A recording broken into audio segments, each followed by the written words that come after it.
권사님이 한 분 계셨습니다. 평생 사업을 일구어서 알부자 소리를 들으면서 교회 충성 헌신하는 모범적인 교인이었습니다. 그 권사님은 교회 여선교회 대표회장도 여러 번 지내고 모든 면에서 존경받는 그런 권사님이었습니다. 자녀들도 명문대학을 나와서 가정을 잘 이루어가지고 안정된 생활을 하고 있었어요. 그런데 이 장로님 권사님 부부가 중년에 욕심을 부리다가 큰 시험에 빠졌습니다. 당시 다단계라는 특수한 방식의 사업에 빠져버렸던 것입니다. 자기만 빠진 게 아니에요. 친척과 이웃, 교인들까지 많이 가입시켜서 그 지역의 책임자가 돼서 그만 그것이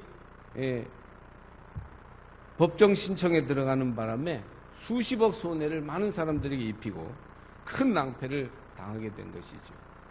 그 결과는 참담하여 많은 이들이 노후 준비로 모아놓았던 돈을 날리고 빚쟁이가 되기도 했으며 그 장로님 가족도 그 교회 창립 멤버로서 부모 때부터 다니던 교회를 떠나야 했고 모은 재산 대부분을 탕진하고 말았습니다.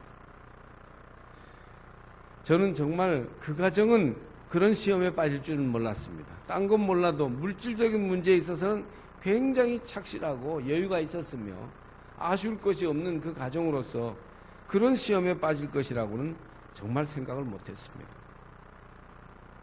그런데 그런 가정도요, 한번 뭐가 이렇게 잘못 길로 들어서니까 여지없이 시험에 빠져서 정말 상상할 수 없는 결과를 가져오게 되더라고요. 성도는 누구나 시험을 당할 수 있습니다. 그건 특별한 사람 얘기지 나하고는 관계없는 얘기야. 여러분 그렇게 그릇된 안심에 빠져있지 마십시오. 언제든지 누구든지 이런저런 모양의 시험을 겪을 수 있습니다. 문제는 시험을 당할 때 어떻게 할 것인가 하는 문제입니다. 성도들도 시험에 당할 수 있어요. 비가 믿는 사람에게는 안 오고 안 믿는 사람에게 내리거나 햇볕이 믿는 사람에게는 비추고 안 믿는 사람에게는 안 비추는 게 아니고 모두에게 공평하게 내려오는 것처럼 그렇게 우리의 살아가는 동안 파도가 치듯이 바람이 불듯이 시험을 당할 수 있습니다. 문제는 참된 성도는 시험을 당하나 시험을 이기는 사람입니다. 오늘 성경을 보니까 예수님도 시험을 당하셨어요. 그러니 그리스도인들이 시험 당하지 말란 법이 어디 있겠습니까? 그러나 예수님은 시험을 당하였으나 시험을 이겼습니다. 시험을 당한 적이 있거나 여러분 지금 시험을 당하고 있습니까? 두려워하거나 낙심하지 마십시오. 성도는 시험을 당하더라도 믿음으로 주님을 따라 행하면 시험을 이기게 될 줄 믿습니다. 사탄은 예수님 일생을 통해서 3번 시험했습니다. 첫째로 태어나실 때 헤롯을 통한 박해가 있었고요. 둘째로 오늘 본문에 나오는 대로 공생에 시작하기 직전에 광야의 시험이 있었으며 셋째로 겟세마네 동산에서 마지막 십자가 지시기 전 마지막 시험이 있었습니다. 그러나 그리스도는 시험을 넉넉히 이기셨습니다. 어떤 시험도 그리스도를 흔들 수 없었습니다. 오히려 예수님이 시험을 당할 때에 그 시험을 이기심으로 더욱 온전하여지셨으며 결국 주님은 모든 시험을 이기시고 메시아의 큰 사명을 감당하셨습니다. 본문을 보니까 세례의 영광 다음에 시험이 있었어요. 세례는 메시아로서의 공인의식이었습니다. 성령이 임하였으며 하나님의 영광이 계시되었습니다. 이 세례가 있은 뒤에 본격적인 공생의 사역을 시작하기 직전에 시험이 있습니다. 산이 높으면 골이 깊듯이 영광과 승리의 때에 조심해야 합니다. 그런즉 손줄로 생각하는 자는 넘어질까 조심하라. 고린도전서 10장 12절 말씀이에요. 나는 괜찮아. 지금까지 나를 잘 지켜왔는데 그러는 순간 시험이 여러분을 넘어뜨리려고 여러분 발밑을 파고 있음을 알아야 됩니다. 시험은 큰 일을 위한 예비 단계예요. 시험에 대한 부정적인 생각만 항상 가질 필요는 없어요. 여러분 사람은 시험을 당할 수 있어요. 길을 걷다 보면 비를 맞을 수도 있는 것처럼 시험을 당할 수 있어요. 그렇기 때문에 시험에 대해서 긍정적인 관점과 태도를 가지시길 바랍니다. 적극적으로 시험을 맞이하시기를 바랍니다. 시험 당하는 것은 분명히 더 좋은 무엇인가가 기다리고 있다는 표현입니다. 그러므로 믿음의 사람들은 시험에 대해서 긍정적인 생각을 가지고 적극적으로 돌파하는 태도가 필요합니다. 내 형제들아, 너희가 여러 가지 시험을 만나거든 온전히 기쁘게 여기라. 이는 너희 믿음의 시련이 인내를 만들어내는 줄 너희가 알미라. 이 인내를 온전히 이루라. 이는 너희로 온전하고 구비하여 조금도 부족함이 없게 하려 함이라. 야고보서 1장 2절에서 4절 말씀이에요. 여러 가지 시험을 만나거든 더 기쁘게 여기라는 겁니다. 왜냐하면 시험이 우리를 더 인내할 수 있는 사람으로 만들기 때문입니다. 예수님은 아담과 하와가 당한 것과 똑같이 3번 시험을 당합니다. 창세기에 나오는 아담과 하와가 시험 당한 것과 같이 제2 아담인 예수 그리스도도 광야에서 3번의 시험을 당하십니다. 물질적인 시험, 정신적인 시험, 영적인 시험입니다. 마귀는 육체적이고 물질적인 것으로 우리를 공격합니다. 아주 기본적인 본능에 관한 시험이죠. 식욕을 동원하죠. 너는 어느 실과든지 다 먹을 수 있다. 창세기에서는 그렇게 먹는 문제로 공격했어요. 오늘 우리가 읽은 이 광야에서의 예수님 3가지 시험 내용에서도 마귀가 이 돌들을 명하여 떡덩이가 되게 하라.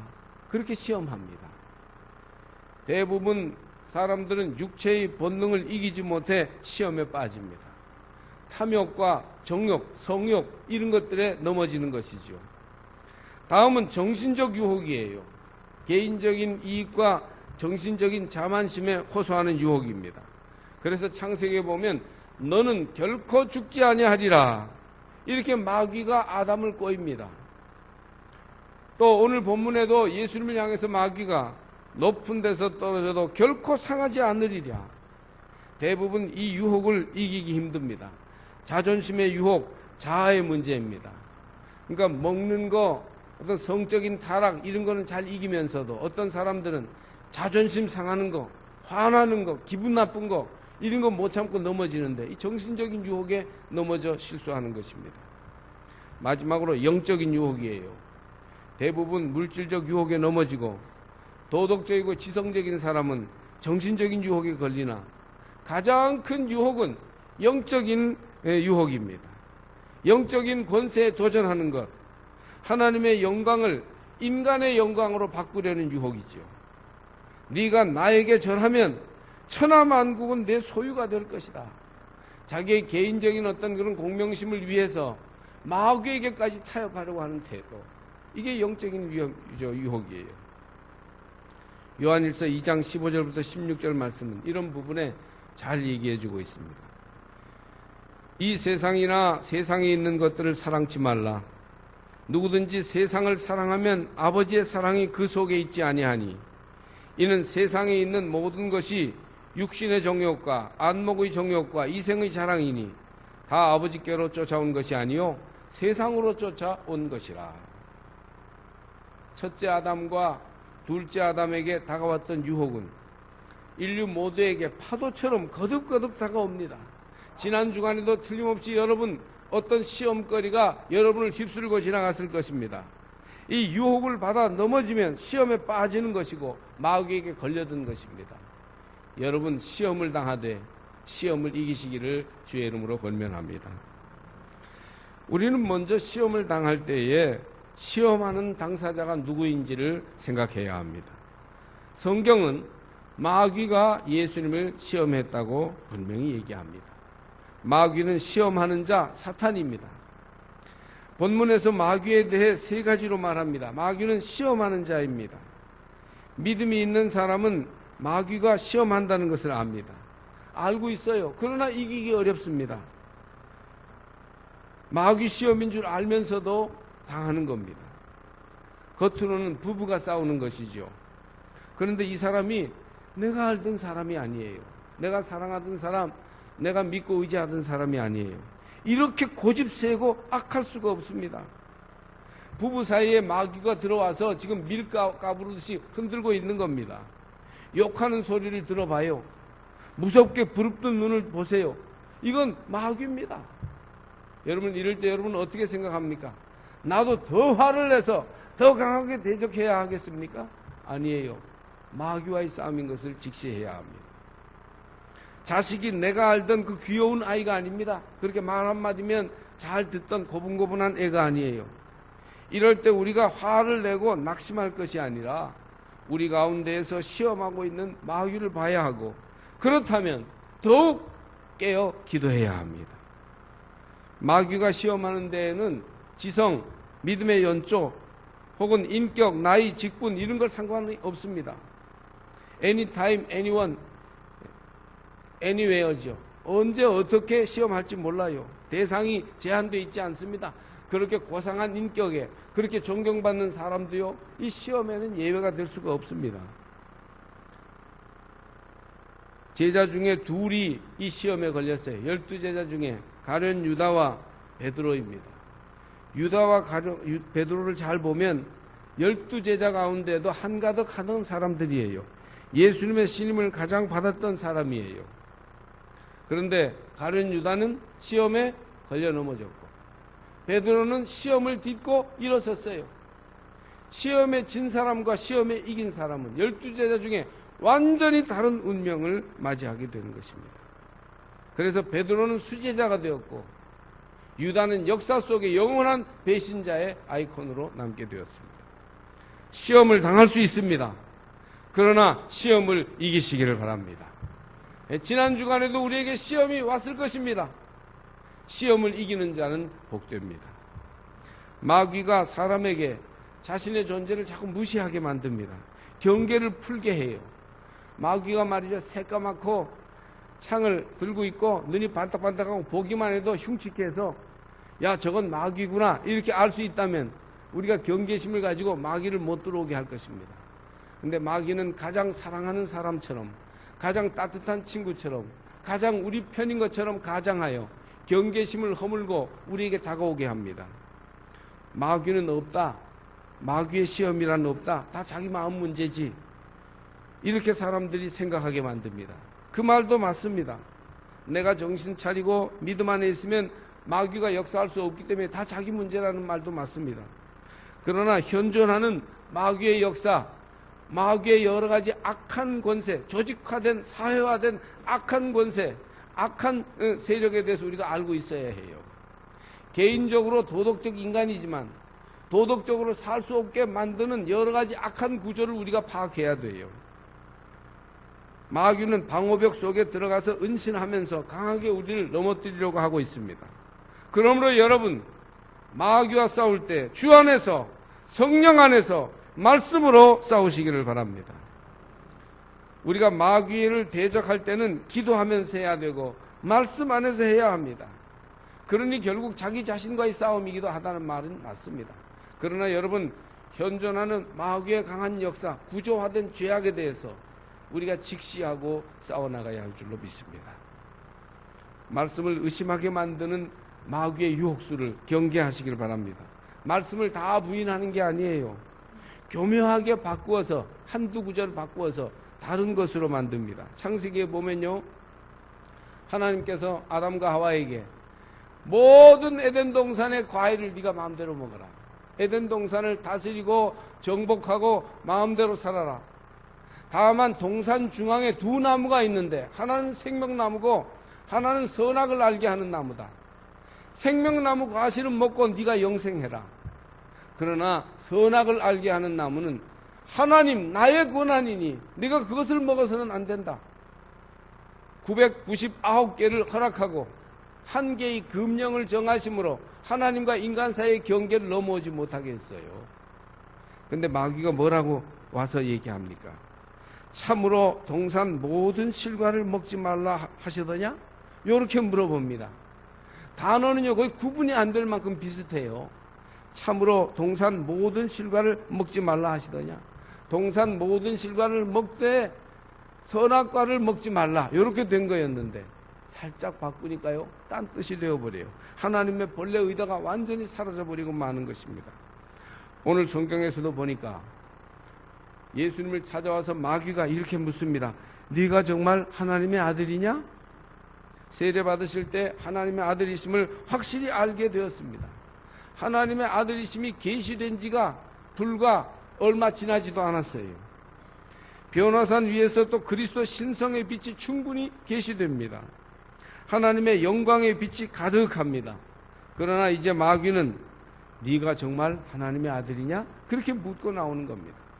네가 정말 하나님의 아들이라면 돌로 떡을 만들어서 하나님의 아들이심을 증명할 수 있지 않겠느냐 하는 유혹이죠. 또 성전에서 뛰어내릴 수 있지 않느냐고 합니다. 모든 세상 영광을 보여주며 세상을 가질 수 있게 하겠다고 또 약속합니다. 무엇 때문에 십자가를 지느냐? 직접 너의 힘으로 하나님의 아들임을 증명하라는 것입니다. 여러분, 신앙생활을 오래 한 사람에게 이런 유혹이 있습니다. 내 지식과 경험과 방법에 의존하도록 유혹합니다. 하나님은 안중에 없고 항상 내가 모든 관심의 초점입니다. 이런 시험에 똑똑한 사람, 경험 있는 사람들이 더 잘 넘어집니다. 우리 모두 하나님의 은혜와 능력을 입은 사람들 아닙니까? 그렇기 때문에 하나님을 위해서 활용해야 해요. 얼마간 승리했다고 해서, 얼마간 인정받았다고 해서 나를 의지하고 과시해서는 안 됩니다. 하나님이 주셨습니다. 그러므로 하나님께 돌리시기를 바랍니다. 40일 금식 후에 줄이셨어요. 보통 줄인 게 아니고 아주 배가 천장 등에 가서 달라붙었겠죠. 그래서 매우 배가 고프셨기 때문에 돌들로 떡을 만들라는 것은 당연한 말처럼 들립니다. 인간은 이렇게 현실에 약하고 물질에 약하고 육체에 약합니다. 너무나 명백한 잘못된 일인 줄 알면서도 물질에 육체에 막 넘어가는 겁니다. 인간이 이런 본능이 있는 게 뭐 잘못된 것입니까? 인간은 본능이 있어요. 예수 잘 믿는다 하면서도 돈 문제, 현실 문제, 자식 문제 그냥 넘어갑니다. 배고프니 먹는 것은 당연하다고 볼 수 있죠. 이것은 윤리의 문제가 아니고 인간 본능입니다. 그런데 여러분, 여기에 시험이 있습니다. 먹고 입고 자유롭게 쓰는 것을 누가 뭐라고 하겠습니까? 예수님도 떡을 부인하지는 않으셨어요. 그러나 넘어서셨습니다. 물질적인 육체적인 필요를 주님도 아십니다. 직장에서 돈 벌고 사업 열심히 하고 또 우리가 먹고 입고 살아야 됩니다. 그러나 이런 것들 때문에 하나님께 잘못해도 된다는 것은 아닙니다. 하나님께 명백하게 죄를 지으면서도 이런 것들 때문에 내가 먹고 살아야 되니까 할 수 없다고 합리화하는 것은 잘못된 것이죠. 떡도 중요해요. 다만 믿음으로 살 때 떡의 문제를 해결해 줄 것을 믿고 자유로워지시기를 바랍니다. 우리가 이렇게 시험을 이기면 한 단계 올라가요. 그리고 또 더 어려운 시험을 주지요. 또 이기면 또 한 단계 올라갑니다. 마귀가 강도 높은 시험을 한다는 것은 그만큼 내 삶에서 마귀가 몰리고 있다는 것이에요. 시험은 고통을 주나 시험을 통해서 우리는 성숙해집니다. 많은 시험을 이기면 그만큼 단단해지는 것이에요. 특별히 물질적인 시험과 육체적인 시험, 이 첫 번째 시험은 탐욕과 성욕을 무기로 하여 우리에게 찾아옵니다. 많은 사람들이 여기에 넘어지고 있어요. 그리고는 스스로를 합리화하고 정당화해요. 뭐 어쨌단 말이냐, 내가 본능 따라 살아가는데. 평생 이 유혹과 시험은 믿는 자들을 넘어지게 합니다. 정신 차리시기를 바랍니다. 한번 넘어지고 나서 스스로 합리화하면서 피해가지 말고 한번 넘어졌다가 깨달으면 철저히 회개하고 돌아오셔야 됩니다. 하나님 잘못했어요. 내가 죄인입니다. 회개하지 않고는 시험을 이길 수가 없습니다.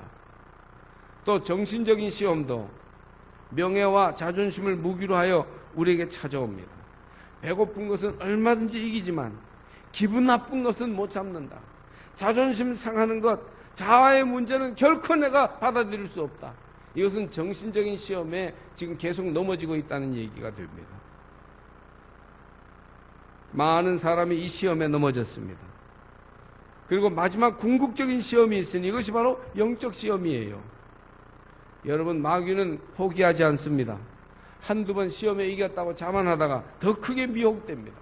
그러므로 이 사순절 기간에 깨어 기도하는 성도들이 되시길 바랍니다.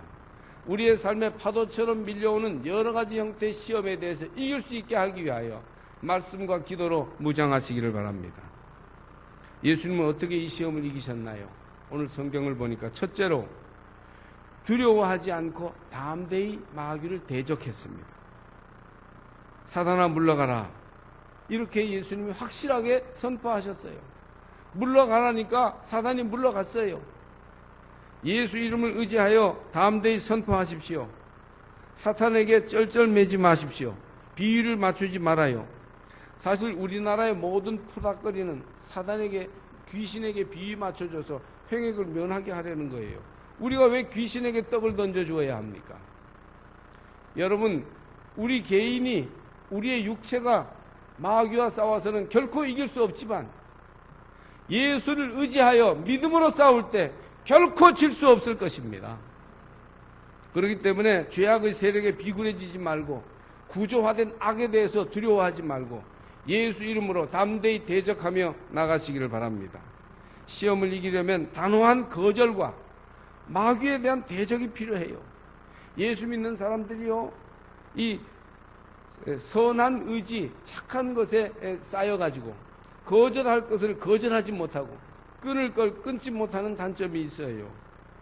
마귀에 대해서, 죄악에 대해서는 단호하게 아니오라고 말할 수 있는 용기가 필요합니다.